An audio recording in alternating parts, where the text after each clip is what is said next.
What if? What if? If you engage in the what if game for the future. What if? What if? I took these extra classes. What if I developed these extra skills? What if? What if I really disciplined myself to do more than I've ever done before? What could possibly be the outcome? What if? What if? Engage in that what if game. What if? What if? What if? What if?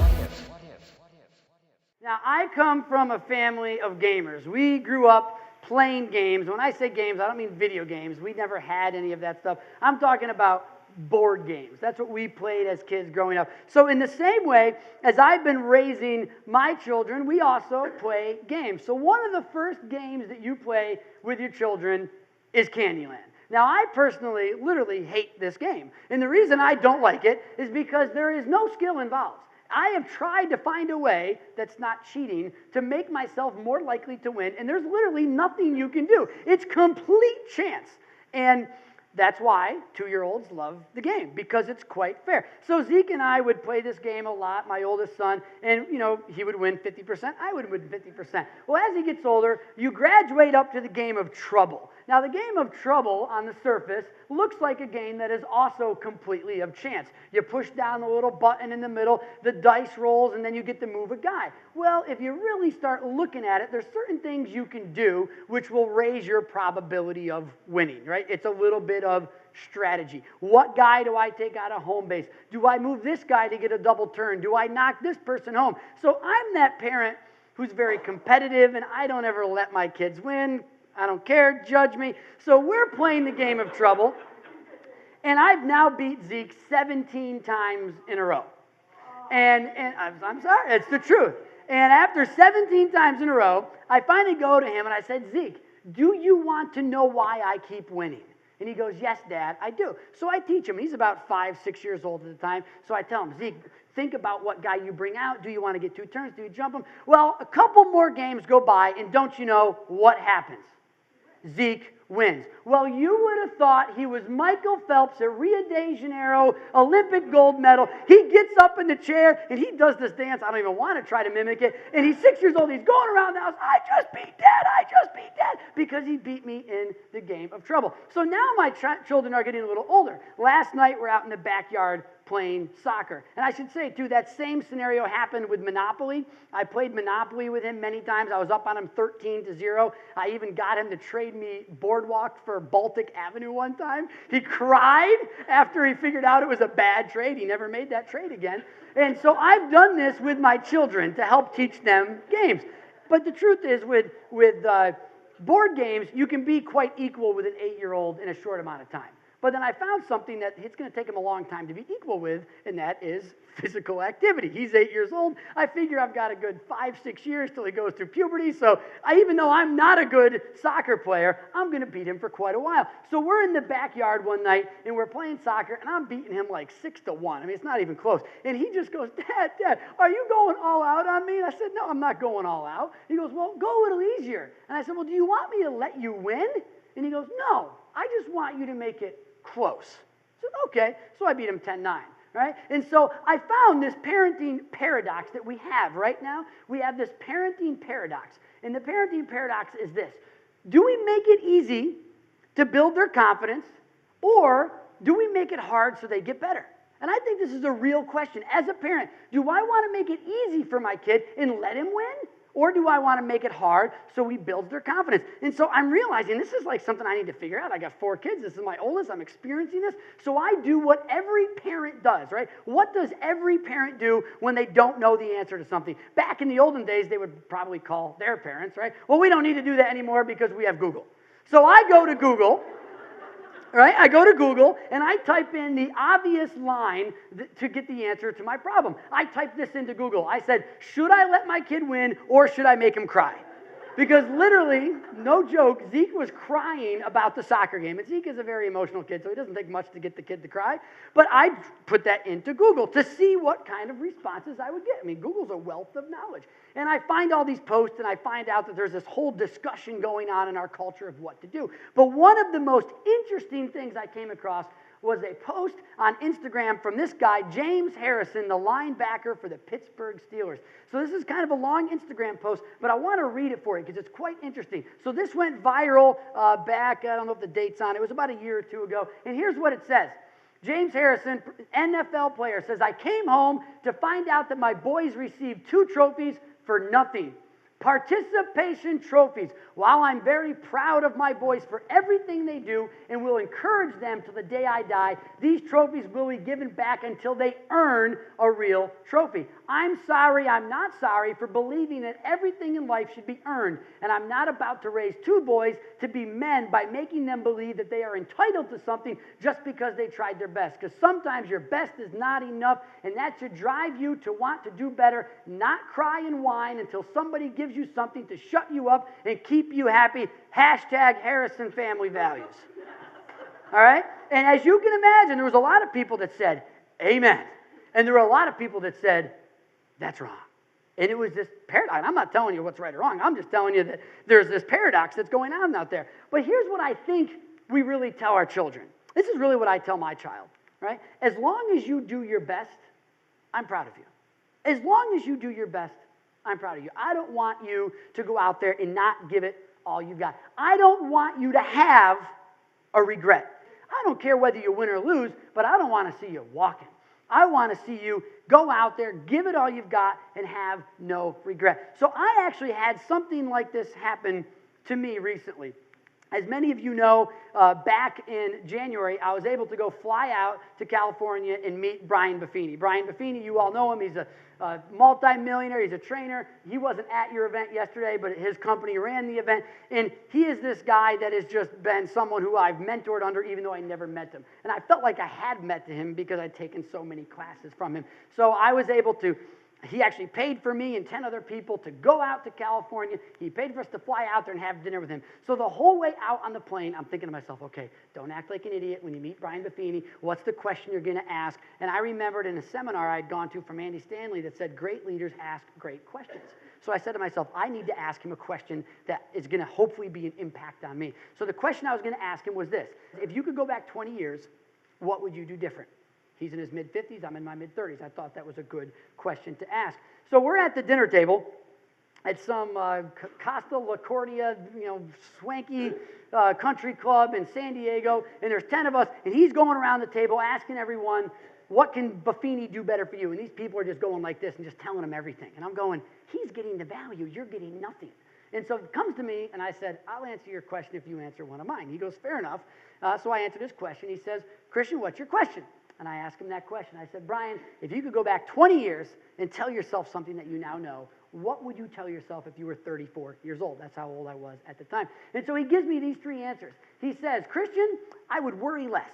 And everyone around the table goes, oh yeah, worry less. And we all write it down. And he goes, number 2, I would enjoy the journey. And we all go, oh yeah, enjoy the journey. This is good stuff. And then he gets to number 3. And he says, I would take more risks. Now, at this point, you had to be there for this moment. His brother, Dermot Buffini, is across the table from him.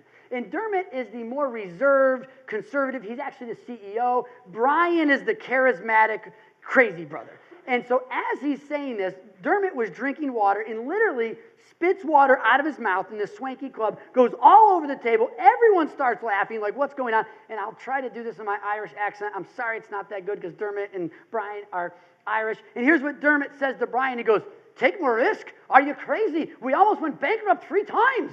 And everyone starts laughing. And Brian goes, yeah, I would take more risks. And that was it. And the rest of the conversation went on. Now, I wrote those down on my name tag. Here's my name tag that Brian signed for me. Yes, I have horrible handwriting, but that's what I wrote down. I wrote those 3 things down. So on the plane ride back, I'm reviewing what I had learned.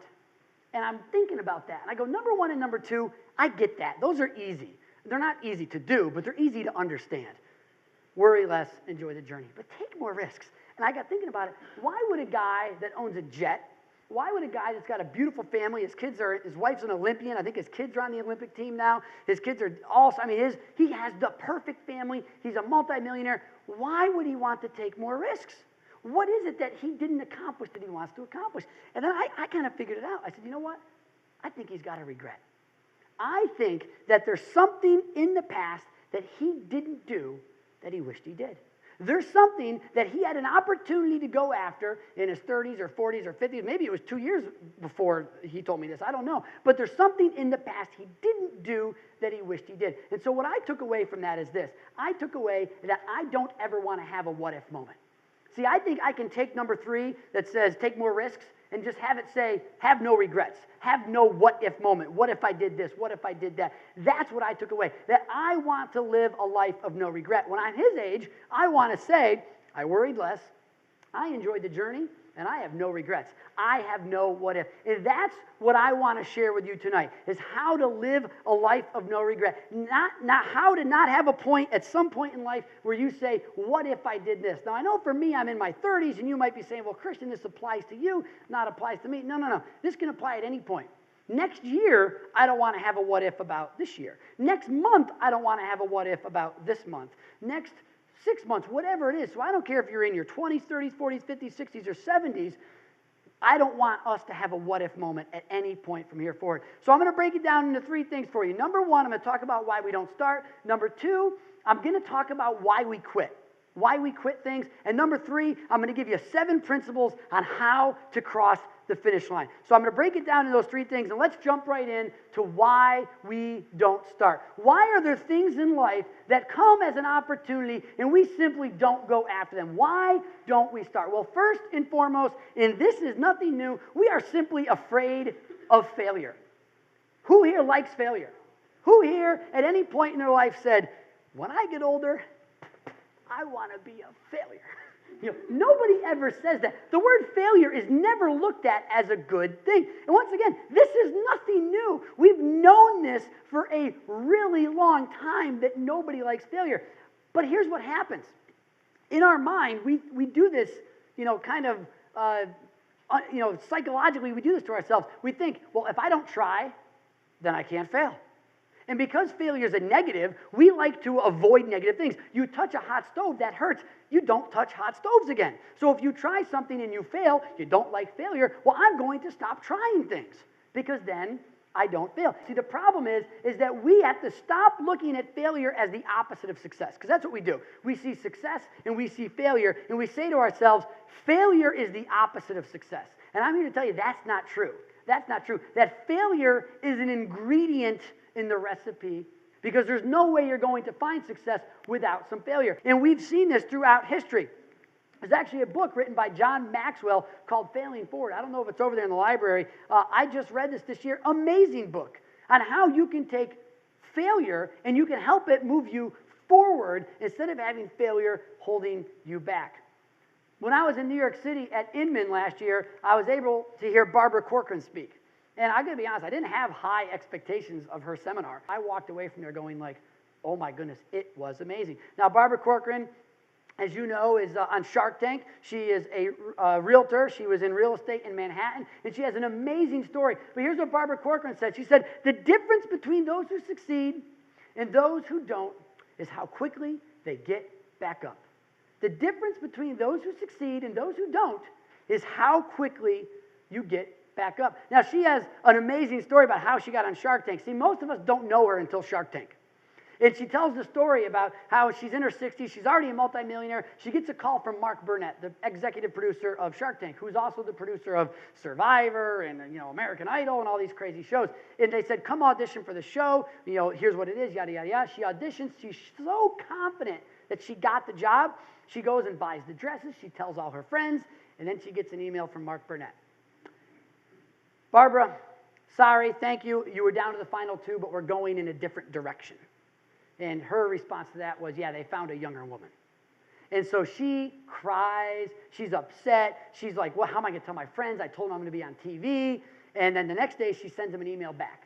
Mark, I've been told my entire life that I was going to be a failure, that I wasn't going to be successful in Manhattan real estate. And I won because I'm a fighter and yada, yada, yada. So I've already got my plane ticket. I will see you in Hollywood at 2 o'clock on Tuesday. Enter, sends the email. Mark Burnett responds, sounds like the shark we want. See you Tuesday. So have you ever wondered why there's Barbara Corcoran and Lori Greiner switching back and forth? There you go. So Barbara Corcoran says the difference between those who succeed and those who don't is how quickly you get back up. But who's this guy? This guy changed the world. Thomas Edison. Here's the quote that he gives. I have not failed. I've just found 10,000 ways that won't work. When he was inventing the light bulb, he failed 10,000 times. Now, I don't think he said this only after he found the right formula. I think at some point people went to him and said, Tom, you failed 7,000 times.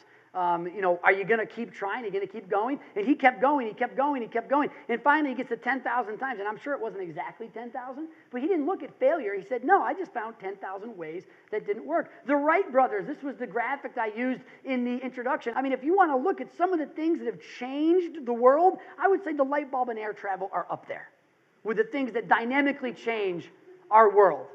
And these guys all had failure. How many times were people looking at these guys going, they're crazy? Human flight. Are you nuts? Number 2, we don't believe in ourselves. We don't believe in ourselves. Now, I don't want to spend a lot of time on this because any seminar you ever do has to have this principle in there somewhere because it's such a fundamental thing about whether or not we're going to be successful. Henry Ford says, whether you think you can or whether you think you can't, you are right. And here's the question I have for you. How many times have you done something that you thought you couldn't do? Just remember that. Yeah, you know what? I've accomplished some things that I thought I couldn't do. So we have to believe in ourselves. That's why we don't start sometimes. We don't start because we're like, yeah, I can't do that. I can't run a 5K. I can't sell real estate. I've shared it with you. The first time I got a listing outside of Fulton County, I was like, I don't know if I can sell this house. I still remember it. 44 Dartmouth Street, Albany. Once I sold that one house, I was like, whoa, I sold a house in Albany. I can do anything. We have to believe in ourselves. Number 3 reason on why we don't start is procrastination. Procrastination is where your dreams go and they die. Procrastination is not something that we strive for. No one says, this year I want to be a better procrastinator. Nobody ever wants more procrastination. Let me share with you something from my life where procrastination almost inhibited something that ended up developing me as a person. I was 20 years old, and my best friend, Rob Whitaker, comes to me and he says, hey, Christian, I'm working with the senior high youth group at our church. You should work with the junior high youth group. They need somebody. And I'm 20 years old, and I'm going, wait a minute, junior high, they don't even know what deodorant is yet, and you want me to go hang out with them? No way am I doing this. So I don't say that. I just say, Rob, I appreciate you thinking of me, but I still live with my parents. I just started a career. I want to buy a house first. Maybe after that, then I'll help out with youth group. He goes, fair enough. 6 months later, I buy a house. He comes back to me, hey, Chris, you bought a house. Do you want to come help with junior high youth group? I said, well, the house is a fixer-upper. It needs a lot of work. But once I get it fixed up, then maybe I'll come do junior high youth group. 6 months later, house is pretty fixed up. Christian, you ready to come do junior high youth group? Well, I got the house fixed up, but I'm single, and I'm 21 years old. The clock is ticking, man. I need to find a woman. It's Fulton County. It's hard. I don't have time to work with junior high youth group. And then Rob sits there and he looks at me and he says, Christian, you're always going to have a good reason on why not to do something. That's procrastination. Now, the truth was, I started junior high youth group, and it was an amazing experience. From that, I grew to the next thing, into the next thing, to the next thing. I spent 10 years of my life working with youth, and it was an amazing experience. But if I had continued to procrastinate, I never would have had those experiences. See, no matter where you're at in life, there is no time like the present. And I don't care, like I said, if you're 20, 30, 40, 50, 60, there is no time like the present. Tomorrow, you will wish you had started today. A year from now, you will wish you had done these things today. A month from now, you will wish you have started today.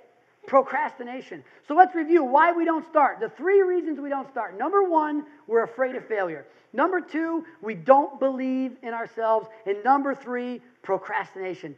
That's why we don't start. That's why we have a life of regret. Because those 3 things hold us back from going after something. But let's talk about why we quit. Because many times we start things. A lot of us are really good at starting but not finishing.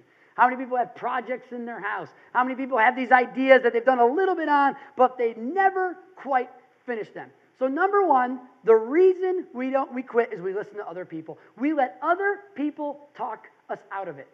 There's a funny little acronym. I've shared it before. I'll share it again. It's kind of quirky, but it works. And that's called SNIOP, SNIOP. And I remind myself of this all the time. You know what it stands for? Susceptible to the negative influence of other people.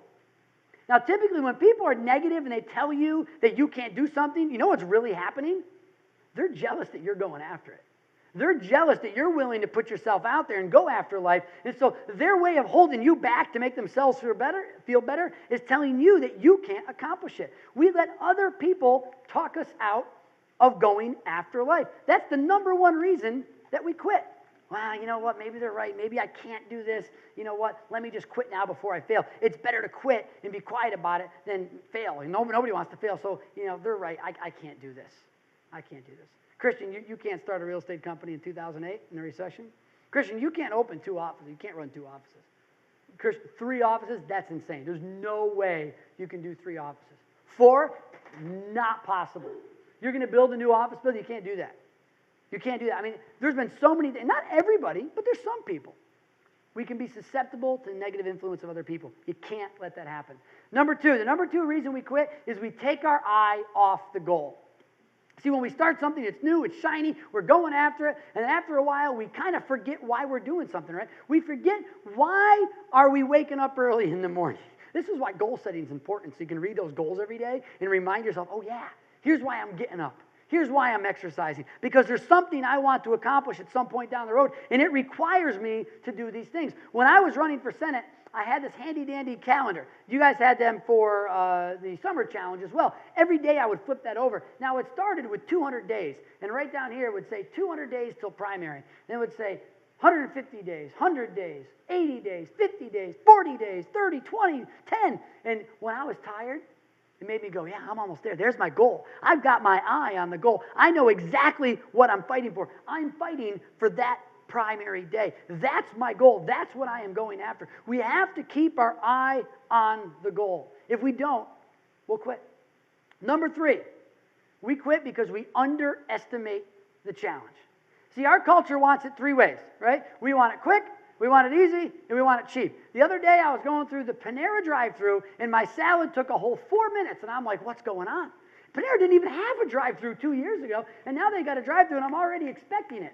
I want things right away. This is our culture. Now, you may look at me and you may say, well, you stinking millennials, you want everything quick, easy, and cheap, but we don't. Oh, yes, you do. I mean, living where we live, stores are a long ways away. So the other morning, I'm getting ready, and my deodorant's almost gone. And I'm like, I don't have time to run and get deodorant. Rite Aid, it's like $8 for a thing of deodorant. I know it's way expensive. So I've got the Amazon Prime app on my phone. So I'm sitting there in my bedroom, open up Amazon Prime, okay, search, was it Bear Claw, Old Spice, the Bear Glove or whatever it is. Any of you guys wear Bear Glove? Right. So I order it, 5-pack, $25. I'm like, great, it's $5 a thing. Order it, 2-day shipping, great. I'll have it here before it's gone. Well, 2 days comes, and guess what? It's not there. I mean, I'm using deodorant, and it's to the plastic, so now it hurts when you're like, but I'm ticked. Amazon said 2 days. It took 3. How dare they take 3 days to ship things? Because I've become so accustomed to everything being there in 2 days that when it takes one more day, I'm like, this isn't right. Because I want it quick, I want it easy, and I want it cheap. Well, let me tell you this. Nothing good is easy, and nothing easy is good. We quit because we underestimate how hard things are going to be. See, if you're going after something and you say, you know what? I ran a marathon on Sunday. Now, I knew that at mile 9 or 10, I'm ready to jump in front of a bus. Like, I just know that mile 9 or 10 is not fun. But I was expecting that. I knew that was going to come. I knew at mile 9 or 10 I was not going to enjoy running. But I knew that at mile 13, when I can see the finish line, I was going to feel great. I knew that after the race, I would feel amazing. The next morning, I was a little sore. But the point is, I knew the hard time was coming. When we're going after something, if we don't want to quit, we have to make sure we know how hard it's going to be. Because then when it comes, it's not like, oh, wow, this is hard. So if someone's telling you something's going to be easy, they're just selling you a bag of goods. They want you to do the 3 easy payments of $39.99 and think that's all going to be done. And that's just simply not true. Here's a good quote from Sun Tzu, who wrote the book Art of War. It says, victory is reserved for those who are willing to pay its price. So if you want to win at something, make sure you know what that price is before you jump in. Because if you don't know what the price is, there's a good chance you're going to quit. Do not underestimate the challenge. So let's recap why we quit. Number 1, we listen to others. We let negative people impact our thinking, and we quit. Number 2, we take our eye off the goal. We forget why we're doing it, and then we're like, I'm not going to really push myself anymore. Number 3, we underestimate the challenge. These are the reasons we quit. So I went through them really quickly because I want to spend the most time on how to cross the finish line. Because right now, if I ended the seminar, you'd be like, okay, great, Christian. I know why I don't start. I know why I quit, but how do I actually live a life of no regret? How do I actually get myself to where I can cross that finish line? So I want to share with you 7 principles that are going to help you get across the finish line. Number 1, follow your passion. Number 1 is follow your passion. Now, this is so cliche. We know what people say, do what you love and you don't work a day in your life. Now, I want to give you a little bit of a inside look at that. I've always said, if you love 80% of what you do, that's pretty awesome. 20% I can deal with. Even if you love 70 or 60%, that's still more than half. But if you hate 80% of what you're doing, you're probably not in your passion. Steve Jobs says, if you're not passionate enough from the start, you'll never stick it out. Make sure you know what your passion is. Now, another word for passion is really purpose. Your purpose and your passion kind of go hand in hand with each other when you know you're supposed to do something. Now, 87% of Americans believe in a higher purpose. They believe in God. They believe in life has meaning. Now, obviously, that represents a lot of different faith beliefs, but basically 87%, so the overwhelming majority of us, we all believe that in some way we are here for a purpose. There's something that we are supposed to do. Now, that is key. That is key for me, because if I'm not supposed to do something, it's easy for me to say I'm not supposed to do it. I don't have to do it. But then if something is like, I've got to do this, now I can't. How many times you've been driving down the road, you see someone walking in the rain, and something inside you just says, I'm supposed to stop and pick that person up. How many times have you just been saying, you know what, I just got a bad feeling about this thing. I don't think I'm supposed to do this. There's just something pulling at your heart. There's something telling you you are or you are not supposed to do this. So I had a very real experience for this in life. I was 20 years old. I had no direction. I didn't know what I was going to do. And so I went to my dad and I said, Dad, I think I'm going to make this life-changing decision and go do this. And my dad was always very supportive. My mom and my dad were always very supportive of whatever I did. So my father said, Christian, if you think that's what you're supposed to do, then go do it. But I want you to go talk to 3 other people, not me, to give you some advice. So I said, fair enough. So I went and talked to some other elders in my church and community, and I said, hey, I'm thinking about doing this.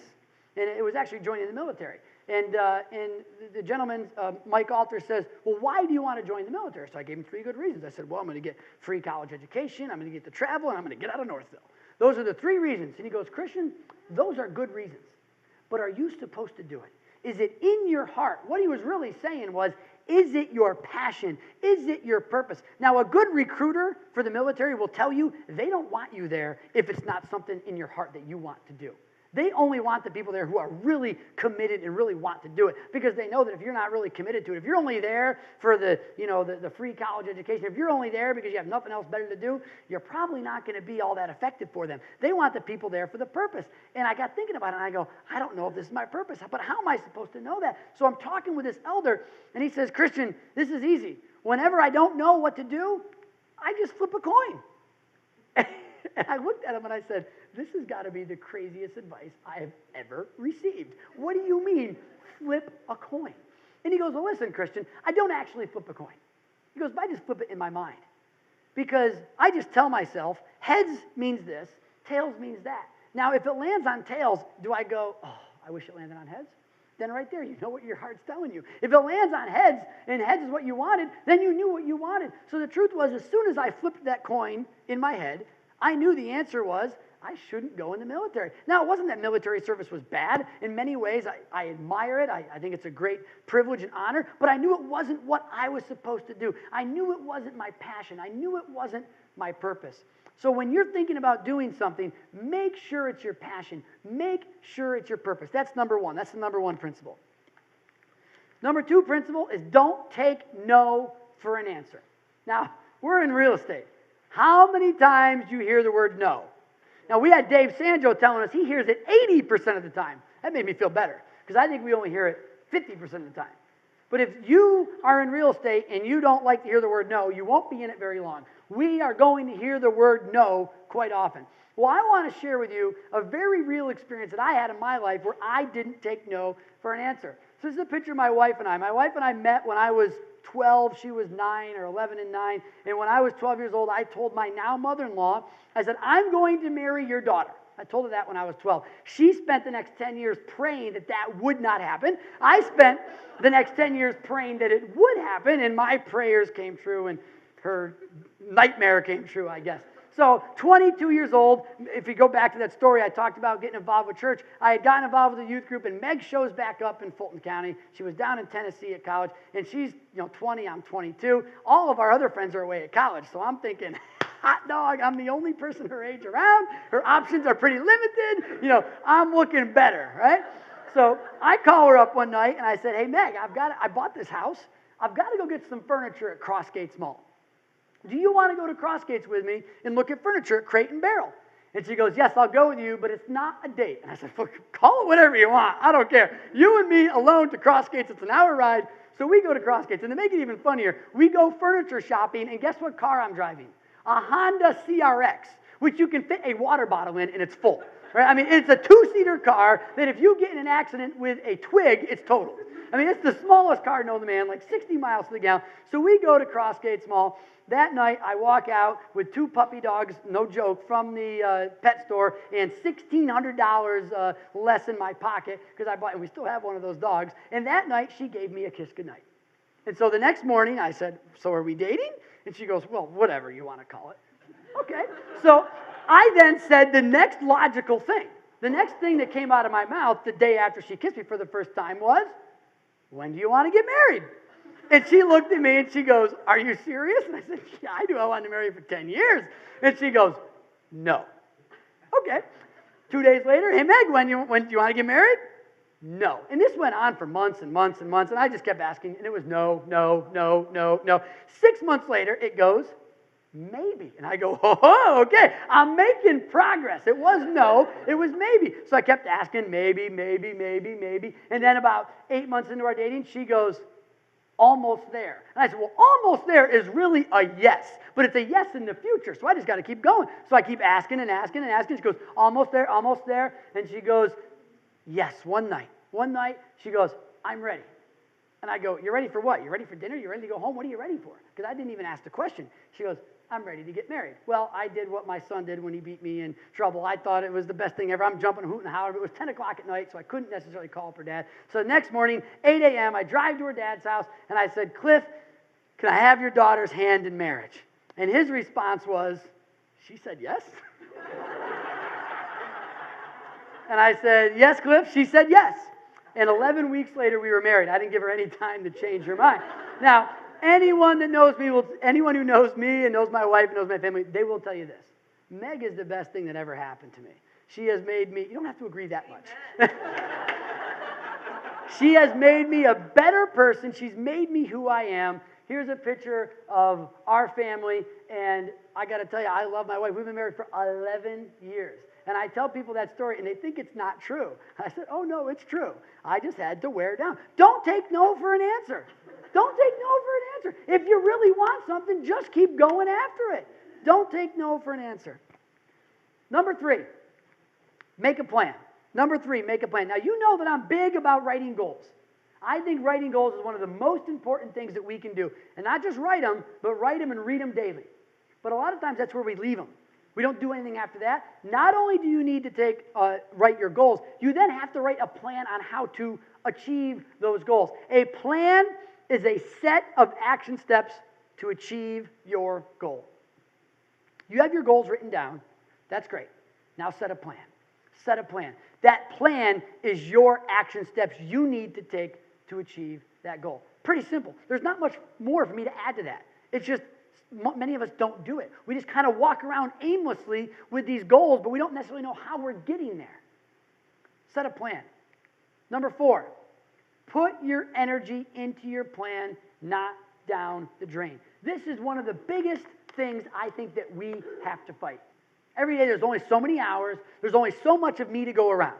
So I have a choice. Where do I put my energy? And there's 4 areas that your energy will get sucked out of you. Your energy will be taken away in 4 areas, and we need to avoid them. So number 1 is fear. Number 1 is fear. This is where our energy will get sucked into fear. Our energy will get sucked into drama. People just create drama sometimes. You got to avoid it. Next one is worry, and the last one is indecision. Fear, drama, worry, and indecision. You know what worry is? It's a negative imagination of things that will probably not happen. Right? Worry is a negative imagination of things that probably will not happen. But what happens is most of our day, our energy gets sucked into those things and our plan gets ignored. And so by those things taking our energy, we're not able to focus on our plan, taking us further away from achieving it and giving us a life of regret. Put your energy into your plan. I read this phrase every morning. Every morning I read this phrase. And if I've got 5 minutes, I'm in a parking lot, I pull out my journal, I open up my cards, and I read it again. Because I can't read that enough to remind me. Don't let the fear, the drama, the worry, and the indecision distract me from going after my plan. Number 5, be enthusiastic. Be enthusiastic. Now, I know what some people say. They'll say, well, Christian, but you're naturally that way. I'm not. And I got to tell you, that's not always true. There's days when I'm about to go into an appointment with someone where I don't feel like being nice. I don't want to put on the smiley face. I go into Stewart's sometimes. I don't want to talk to anyone. I just want to get my freaking coffee. I've actually learned now that if I don't want to talk to people, you know who I have go get my coffee? I just send Amanda. Amanda, go get my coffee for me because I don't want to talk to anybody right now. So sometimes you got to identify when you just don't have the energy to be enthusiastic. Now, we know this, that positive is always better. Positive is always better. A positive person is always someone who's going to do better. So we have to be positive. Now, when I was doing door-to-door campaigning, I realized this because, and I joked earlier that I've done 7,000 Popeyes in the last 6 months. That is no joke. I knocked on so many doors, and I got some crazy stories I can tell you about knocking on people's doors. It gets a little draining. But I would notice that if I didn't dig deep and put a smile on, if I walked up the door and I said, I have people's names, it's on my sheet. Amanda, how you doing? Christian Klug, running for state senate. I just want to stop by and introduce myself, tell you about who I am and why I'm running. I'm a business owner, I'm a family man. And I would go on like that. I would get one type of result. Or I could walk in and go, hey, Amanda, picture? Hey, Christian Klug, how you doing today? Great. Hey, I just want to stop by and let you know I'm running for New York State Senate. I want to tell you who I am and why I'm running, and I would continue. So one, the pitch of my voice, my body language, the way I presented it, but the truth is that the being enthusiastic took a lot more work. I had to put more effort into it. But I knew that not being enthusiastic, don't even knock on the door. If you're not going to be enthusiastic, don't knock on the door. If you're not going to be enthusiastic at the listing presentation, don't go. If you're not going to be enthusiastic when you call, you can't just, do your notes in your Popeyes and be like, hi, it's Christian. I'm just wanted to call and see how you're doing. Anything I can help you in real estate? I mean, whenever you're doing your things, you need to be enthusiastic. And it's just a decision you got to make, and sometimes you got to dig deep. And that's why God gave us caffeine. If you're feeling a little, there were times going door to door, I was literally feeling, just overheated, and I'd go to Stewart's, and I'd get a Gatorade, I'd get a coffee, I'd maybe get a quick yogurt, find some fuel to help me be enthusiastic. Number 6 is track and measure. I cannot stress how important this is. Many of us, we just go out there and we just throw everything out and we'll see, we'll figure out what works. We don't know. And then when stuff comes back in, what's one of the first questions I ever ask you guys? How'd you get that lead? How'd you get that listing? How'd you get that buyer? And you'd be amazed how many times I hear, I don't know. Well, if you don't know, then how do you know what to keep doing? Because I want to know what's working. Because if it's working, I want to keep doing it. If it's not working, I don't want to do it. So when I was doing my door-to-door, 7,000 doors again, I tracked what was effective. Now, I've always been a suit, jacket, and tie kind of guy. That's just the way I've been in real estate from day one, and it worked great. I found out when I was going door to door that what I wore was a very big issue on how effective I would be. I also found out where I parked. If I parked in the street and walked up, chances are they wouldn't answer their door. But if I parked in their driveway, now it's more intrusive, they're going to open their door. So I would track all these things. Is what I'm wearing affecting whether or not they open the door? Is what I'm wearing affecting whether or not they're going to have a good conversation with me? And of course, what I say, so here's what I ended up wearing. I ended up wearing jeans, a collared shirt, and a jacket. And then when it got warmer, I just went straight to a polo. and I just experimented. I experimented with what I wore to see what worked. I also tracked what I said. I would even keep track of what I said in different counties. In this county, this dialogue worked because that was something they cared about. In this county, this dialogue worked. When I was walking up to the door, if I saw they had a Giants or a Mets emblem, well, I'm a Giants and a Mets fan. I'm going to bring that up.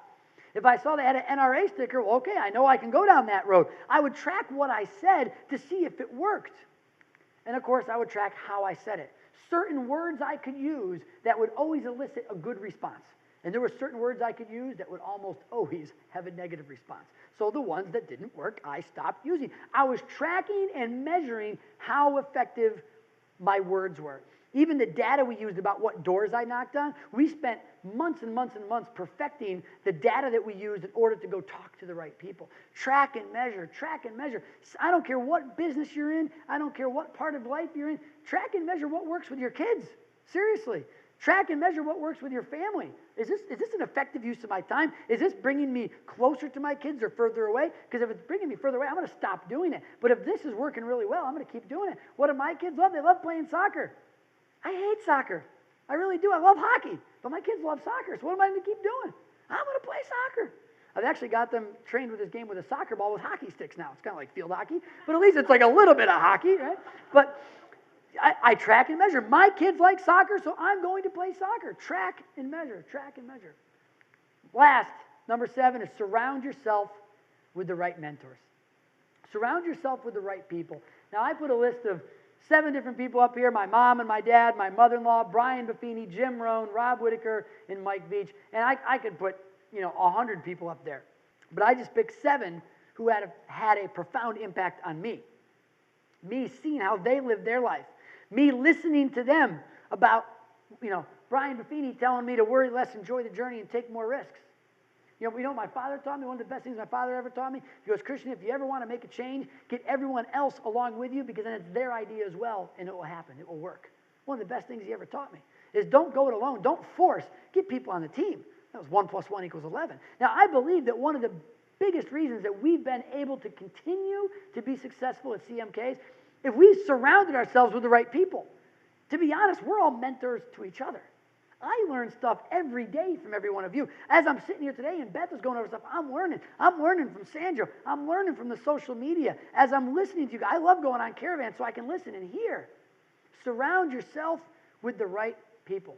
So let's review the 7 principles to cross the finish line. Number 1, follow your passion. Number 2, don't take no for an answer. Number 3, make a plan. Number 4, put your energy into your plan. Number 5, be enthusiastic. Be excited about what you're doing. Number 6, track and measure. Number 7, surround yourself with the right people. Now, here's what I want to tell you. This was not something I cooked up. I don't want you to think that I wrote this seminar going, let me come up with 7 principles. Let me see what works. When I wrote this, there was actually 10 principles to start. You know what I found out? 3 of them didn't really matter. It was doubling up. And I lived this. I tested this. For the last 6 months in my run for the New York State Senate, every day I would look at these 7 things, and that's what kept me going. That's what kept me going. I wrote this seminar over the last 6 months while running for the state Senate. And it changed over time because I learned and I tested it. And, a lot of you can't relate on why I would run for office. And I've had people say to me, why would you want to do that? And I'd say, look, there's something that other people do that I have no idea why they want to do it. It's something in your heart. It was a passion. It was something that I had to go after. And I actually remember the moment that I decided in definite that I was going to do it, that I definitely decided I was going to do it. I was on the 2nd floor. I was actually in your office. And I was saying, I don't know, do I do it or do I not? And Bryn looked at me and she goes, if you don't do it, you're going to regret it for the rest of your life. You have to do it. I mentioned that to her the other day, and she goes, she didn't even remember saying it.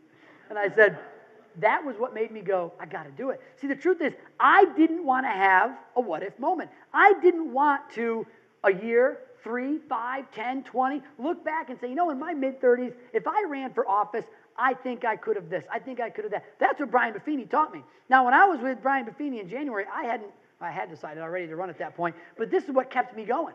This is what kept me going. See, every day I would ask myself, what if? At 4 o'clock when it was 80 degrees out and my kids are out swimming with my wife at the dock and I'm out knocking on doors, where did I want to go? I wanted to go done. I don't want to go knock on 20 more doors in the town of Salisbury or the town of Russia that really exists. And I'm out there knocking on doors, but I said, I can't quit Because on election day, I need to get to the end and not have a what if moment. I can't say to myself, what if I worked a little harder? What if I did this? What if I did that? And that, I think, I know that's what kept me going. Now, I could spend the next hour talking about the campaign and how I got through it and how I did it, but we don't have an hour. I shot video throughout the campaign, and we built it into a 3.5-minute kind of recap of kind of what was going on in my mind. I wanted to share that with you.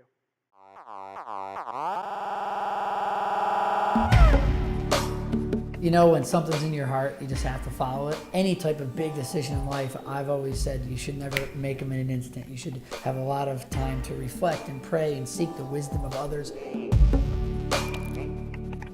In my 20s, I always said, yeah, if the opportunity presented itself in the future, I totally could see myself running for office. Everyone has a reason that they're here. There's something that we are supposed to do. And I think that over time, you just feel in your heart, I'm supposed to do this.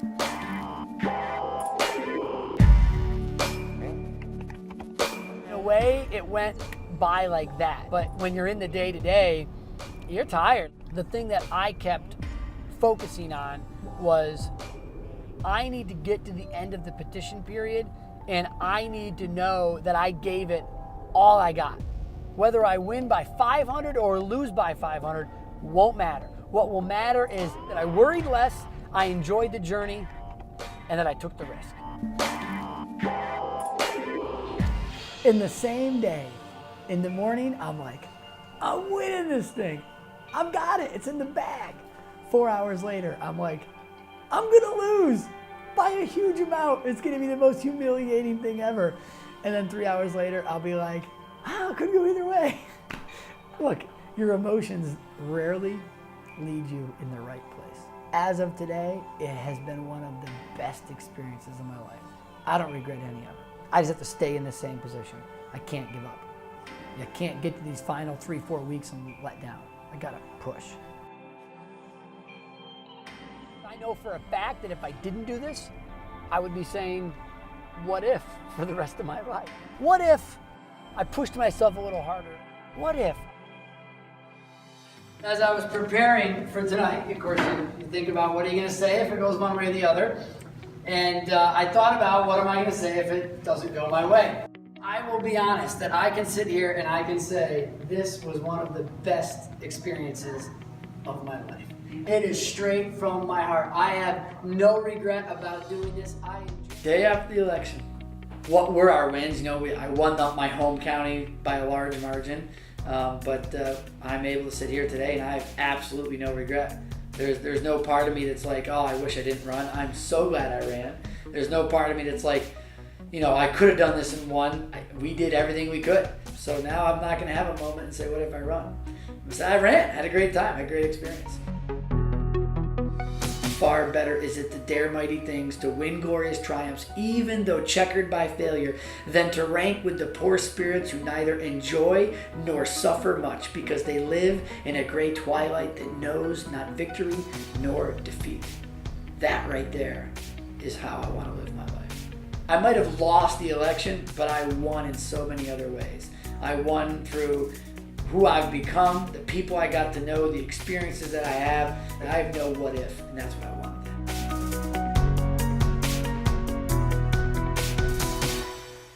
My question to you, as I want to close here tonight, is this. I don't want the seminar to be just about me and my experience. I want it to challenge you. So my question is, what if you decided to live a life of no regrets? What would your life look like? What if you pushed yourself a little harder with your family? What if you pushed yourself a little harder with your spouse? What if you did this in your business? What if you did this in your life? And I think sometimes we're just so afraid of failure. We're just so afraid to step out that we're missing out on an entire life that's out there. What if we lived by that philosophy? What could we do? And that's my challenge to you. My hope is that what I've shared tonight is going to help you in some part of your life live a life of no regret. And that's what I want. I want you to live a life with no what if. Thank you.